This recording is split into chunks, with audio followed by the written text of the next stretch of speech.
Well, here I am, first day back. 5 weeks holiday, don't ever do it, it's not worth it. Well, it is good to be back in Exmouth, up on the northwest coast of West Australia, and we're out with Exmouth Adventure Company. Used these guys for years, since 2008 I think it was the first trip I ever ran with them, and I've got all my family on this trip, so actually a group of family and friends, and we're going to have a great time. Janet and I have just spent the last 2 weeks driving up the West Australian coast, and we're going to stay here for 7 days. We're going to go kayaking for 5 days, snorkeling, and heaps of snorkeling with the whale sharks as well at the end. And yeah, looking forward to a really nice time with my sisters and my brother. Probably the last time we'll ever get a chance to have a holiday like this together. So they're flying in, they're about to get here.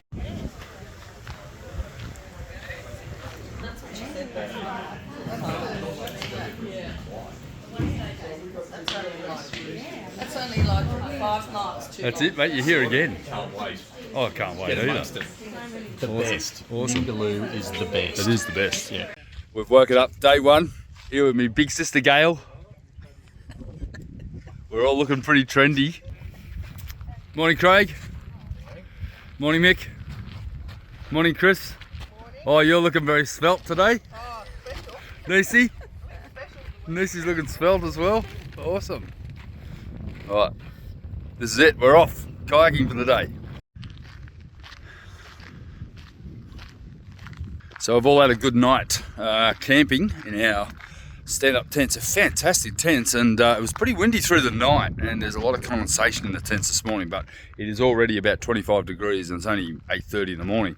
We're going to get around about probably 30 today, and we're going to do some paddling, so we're going to take everybody paddling for their first day. That's when you Righto, get your gear on. The final run, Leanne. Do it, do it. urgency. Morning, Dave. Morning, sir. Morning, Janet. Morning. Where'd you get that windbreaker from? It's a new one.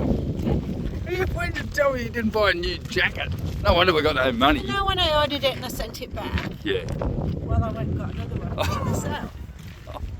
It's just a stunning, stunning day. Beautiful and clear.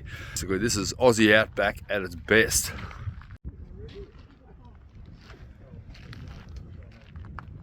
So there's a sling that suspends the kayak off the bar, and then there's a rope that comes over the top, so we undo both of these on the back. Our mornings consist of clean your teeth, have some brekkie, and then get ready to go kayaking. And basically by 8 AM we're leaving and we're on the water all day. And basically it's a 2 hour paddle, and then an hour snorkeling, and then another 2 hour paddling, and then another hour snorkeling, and then we come back to camp and just laugh and eat and drink all night. And there's not a lot of heavy drinking because you just got to be ready for the next day. So it's been an absolutely fantastic week, and the weather, look at this, it's been a bluebird week where there's been absolutely no clouds in the sky. The stars at night are just insane.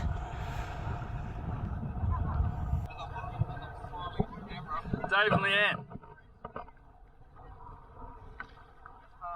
we're rafting up inadvertently here. Hey, Wassy. Hey, Brodge. Hey, buddy.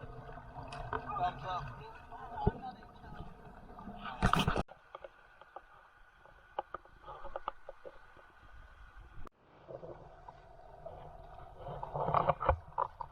Jimmy? Chrissy?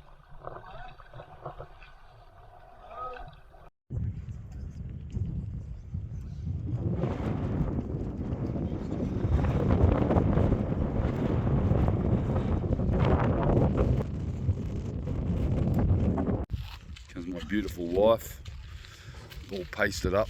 And this is the Aussie dilemma, that we have to just smother ourselves in this stuff all day long, because if we don't, we suffer.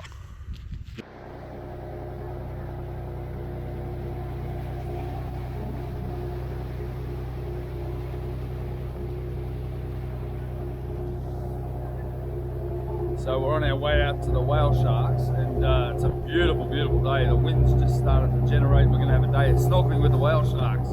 Absolutely awesome day out, and hopefully by this afternoon we're going to have seen a few whale sharks. So yeah, let's get it.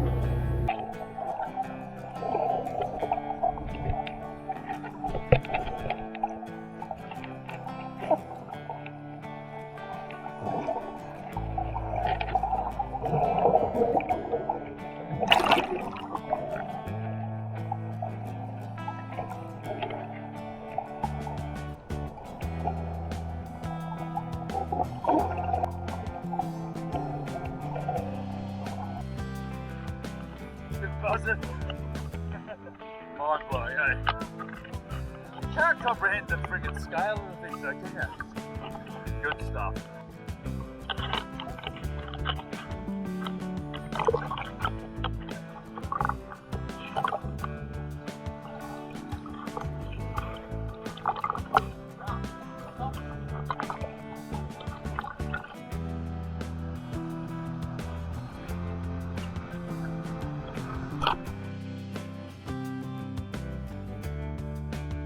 Because by the time you get back, you just got no motivation and no momentum. So gonna have to dig deep today.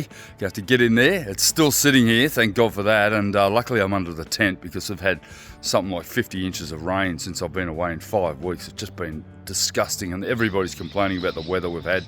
It's supposed to be a warm, dry winter. So far it has been a cold, very wet winter, and that's not like us. We don't get a lot of rain in winter here. It's generally pretty dry, but seriously, the rain they've had here has just been something to behold. Anyway, the boat's here. I'm going to head up, have a look, see what state I left it in. I'm pretty happy with the fact that it still looks pretty clean. There'll be a lot of dirt and mud and stuff. I preempted something last time we had a big storm. We had about 1.5 inches or 2 inches of water in this cockpit area from rain that had blown in. I actually put in some scupper drains. I drilled the holes, cored the holes out and put them in. They're only small ones, but they did actually allow a lot of the water to flow out of here. And obviously during that big flood event they had here a couple of weeks ago, I can see a tide line there. So the water has come through. And I'm glad that the water's been able to run away, or I would have come back to a swimming pool here, and probably mosquitoes as well. So, yep, let's get into it, straight into it.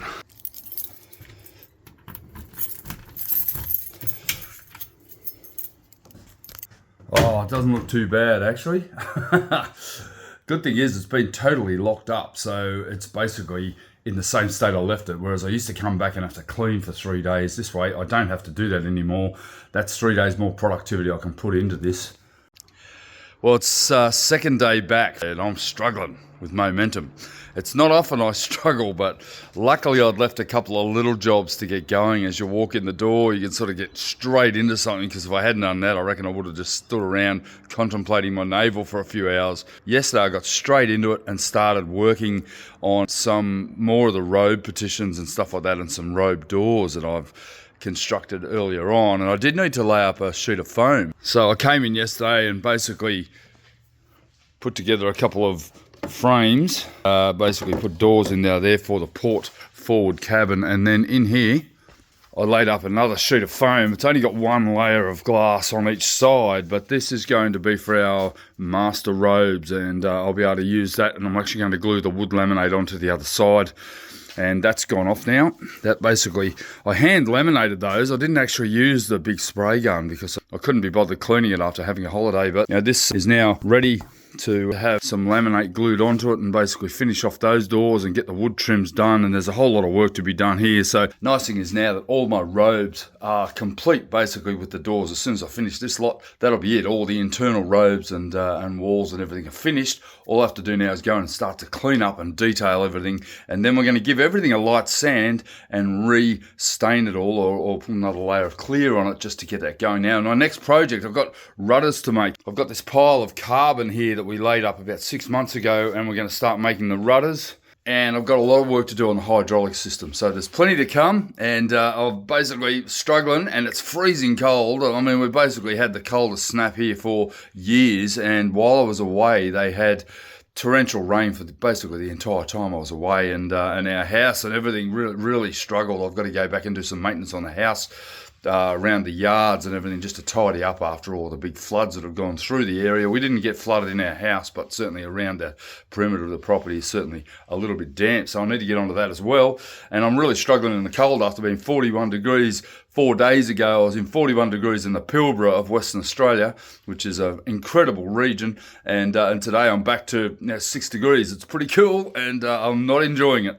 It just shows you the amount of preparatory work you have to do to get a job like this done. I mean, these frames here constitutes about 4 or 5 days work. And I've just yesterday, first day back, laid up a sheet of foam to make the road doors. Now these are going to have a wood laminate on them, just like I've done with all the other doors. And essentially I just have to go up and get the shape right, get them all patterned onto the actual sheet of foam.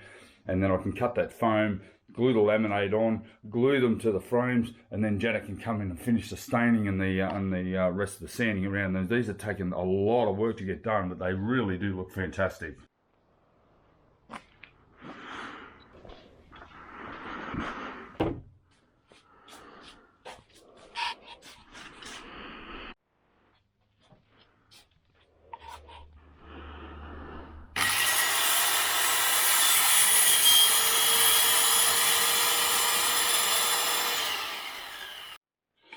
Alright, that's all my blanks made up, and all I have to do now is basically glue laminate onto it. Now with laminate you need to cut it very carefully. I'm using an oscillating tool to cut it. I've got the roll here. I just ordered another roll from Joel, my mate around the corner, and I've got plantation timber laminate here, as I've done with all the other cupboards. I've got to cut this open. I've got to be careful when you open this that you don't split it, because it is very, very fragile until such times it's glued onto the doors. But this is the final cabinetry done for the boat. Just got to get these glued on, and then I can get them all trimmed up, glued to the surround, and then I'm going to leave them to Janet to finish off.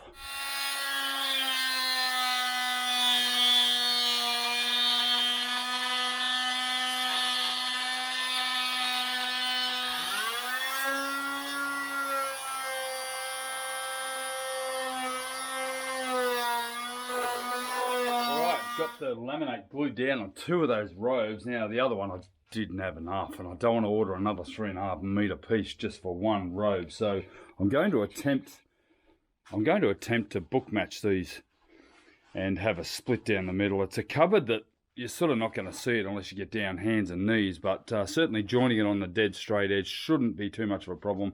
Might end up with a faint line, but you know, what else can you do?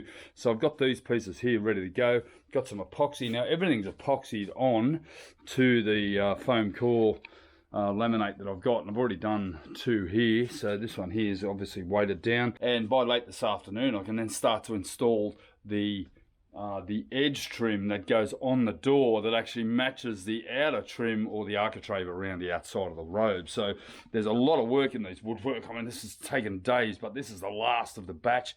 Really happy, starting to see all the benefits of all the work that I've done for the last 6 months are starting to show up as the boat starts to improve.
This is a pretty detailed process. I've then got to mask the inside of the frame so that when I glue the panel to the external trim that I've made, so that it doesn't stick to my frame. That's very, very important, and you end up with a little bit of cleanup because that invariably will stick to the masking tape.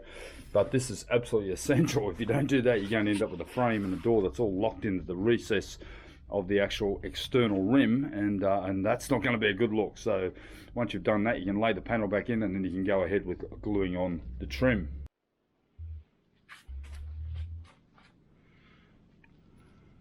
And the final part is to glue these surrounds onto these edges. Now you've got to make sure that you get your spacing right. So if you have a look here, I'm actually using an Aussie 20-cent piece for all of my spacings boat wide, and that makes sure that I've got consistency with the spacing of the actual door and the surrounding trim. Now it's a bit unorthodox doing this. Normally I guess you'd hang a jamb and then you'd hang the door later on, but what I've done is I've actually ensured that my spacing is correct, and hopefully that will work in the long run to my advantage, and that way I can get my hinging and everything exactly the same boat wide, get a method, and continue on with it, and that helps with my consistency. I've found that consistency is just so important, and I get a run on things, and that's why I'm not completing one room at a time. If I was doing one room, I'd be set up for wood, I'd be set up for fiberglassing, and then I'd have to set up again and again and again. This way I'm all set up and I'm basically running with something until the bitter end, pardon the pun. But yeah, so this one now, gluing all these together with my epoxy, and putting the spacing in, and then I'll go around and do a final cleanup. I do need to actually apply masking tape to this to make sure that I don't get any squeeze out onto the laminate, because I like them to be nice and snug with no sort of space like I've got in there. I will actually mask it down and tie the thing down to the actual panel of laminate and foam core. You don't want too much glue because you're really only applying a trim here, but I'll just put a big bead down the center. Then I'll get my tongue disperser and I'll just smear it out and make sure I've got enough on both surfaces. We don't want too much of this epoxy. The nice thing about this is there's absolutely no chance of this ever needing to be redone, refinished or re-glued with epoxy. And because I've prepared the laminate, and that means that the glue is going to really bond into the substrate of the laminate rather than the plastic surface on the top, because you just won't get a good adhesion to the actual substrate. That's it. What I've done is I've just given it a good clean up with some methylated spirits, denatured alcohol, and cleaned up all the edges, taped it down to make sure that I've got them all conformed with a minimal gap. I've got a couple of little gaps, but I don't seem to be able to get rid of them. But yeah, it's looking pretty good. They're all nice and neat, and I'm going to go and move on to something a little bit more interesting, because I've been doing this for a number of days. This sort of stuff really does take its toll. You think you've finished a boat, you think, oh, I've got 3 months before on a launch, and I've got 3 months before on a launch, and this sort of stuff, just to consume your time. It is insane the amount of time that I've spent on the woodwork, but I think I've come up with a pretty nice compromise.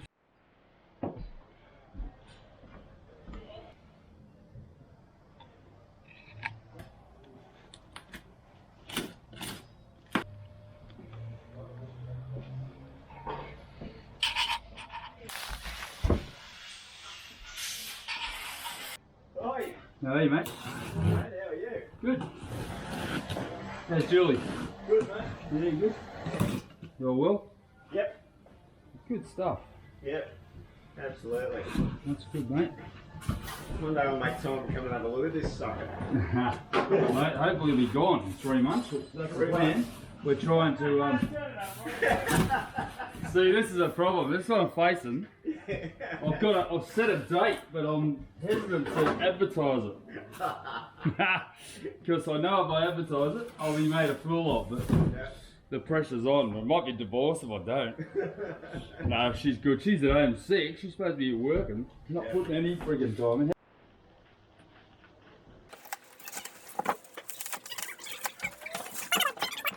Alright, so I've purchased a Nuova Mapper adjustable table. I was going to buy some stainless struts, and honestly the cost of them was not only prohibitive, but it wasn't going to do what I needed to do. This table is not exactly the table I'm going to use. Mine's going to be a little bit squarer in profile and a little bit larger than what I've got here, but I do want the ability to be able to raise, lower and slide and turn into a more of a club lounge sort of a situation. So I've bought this completely adjustable table mechanism, and it raises and lowers in 3 stages, which is pretty impressive, and it is suited to the RV market. It is all aluminium, and there's a bit of steel in it, so I'm a little bit worried about the galvanized steel part of it, but hopefully if I can keep it sort of reasonably well lubricated, I shouldn't have too much problem with corrosion, given that it's encased in a plastic sheath.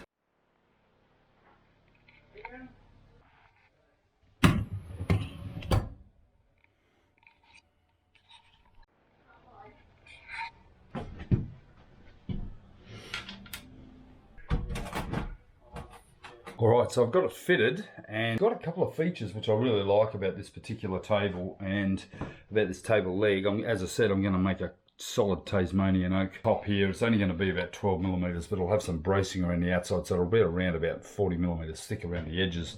But I do want to use it as a passage bunk if possible, and potentially if we ever get, you know, extra family here. But we've got an 8 berth at the moment, and this will make it effectively 10, particularly if I was sleeping on it. Janet and I are more than happy to sleep on this bed. But the great thing is that it does this. Not only does it slide back and forth, but it can also turn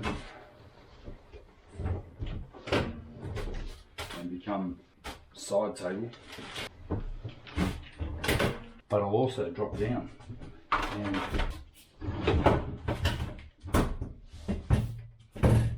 I really love that feature. I mean, if this only lasts 5 years, I'll be happy to just replace it because it was pretty reasonably priced. It was only about 400 Australian dollars, so it's about 300 US, and it matches, obviously the black upright matches my doors and all the other cabinetry that I've done, so I'll be pretty happy once I get the proper table in, and it's going to look pretty nice.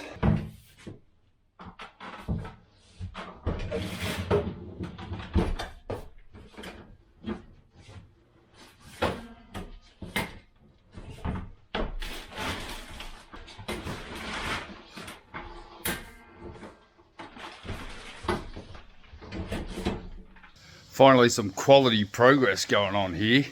Janet's back after our holiday and she's feeling a lot better. Came back with a little bit of a flu. Not sure it wasn't a COVID flu, but how you doing, Darren? Feeling better today? That's good. Yeah, back into it, eh? Look at this. It's like a bloody production line going on here. This is great. This is the end of it, isn't it? Yeah, it's looking nice down there. Yeah, they look great. Yeah, really, really lovely. Done a great job. So I came back and spent a week just fabricating the rest of them, and Janet's come in to finish them, and they're looking absolutely superb. I'm very, very happy with them. Whiskers, isn't it? Complained about my epoxy everywhere, whereas my brother, because he just has the opportunity to, let me have it whenever he can, he was complaining for 2 days about the epoxy overflow, which, I'm a fiberglasser. I'm not a bloody detailed craftsman. Clearly. Oh, beg your pardon. Thanks very much. Oh, You'll enjoy the boat, and you'll say it was nicely built. Oh my God, I think the boat's well built, just because some of my woodwork isn't. I mean, it's actually not too bad. God, you are so sensitive. I am sensitive. Oh God. I'm a sensitive guy. Stop worrying about it. It's nice handing this stuff over after I've made it all to someone who can finish it though, which is really lovely for me. I'm up on the boat getting ready to spray, hopefully the final spray up on the deck. I've got an area around the helm station and on the cowling that I installed, just where we've rubbed through and polished it through. So I've just spent all day yesterday sanding it down, all morning this morning masking it up. I'm ready to spray. I'm waiting to go home for lunch. Yeah, I said to Janet about 2 hours ago we'll go home for lunch. Nice. It was about 5 minutes ago. Come on, hurry up, get your job done, we're going for lunch. If I'm going to do my job, I'm going to do it properly. Where'd you get this piece from? It's from inside the cupboard in the second bedroom, on the port side. Oh, that's initiative. Close the piece. Janet using her initiative there and picking up something that I'd forgotten about. But the good thing is I can glue that in now. It's part of our robe on our portside cabin, and luckily Janet's seen it because I'd forgotten about it. I've forgotten about a lot of parts of the boat. Get to this pointy end, don't we? Yeah. Yeah, thank God, eh? It's a bit cool. It is Sorry cold about my today. sniffing. Yeah, it is cold. So we're going to go up and help Sam move house again. He's moving for the second time in 6 months. Bought a house down in the Wollongong, an hour and a half south of Sydney, and they're sick of commuting, and I can't blame them. They're basically spending all their lives in the car, and that's just not efficient use of their time, especially at their age, where they're building their business, which is social media marketing, and they've got an excellent business, and they're better off putting their time into that rather than spending time on the road.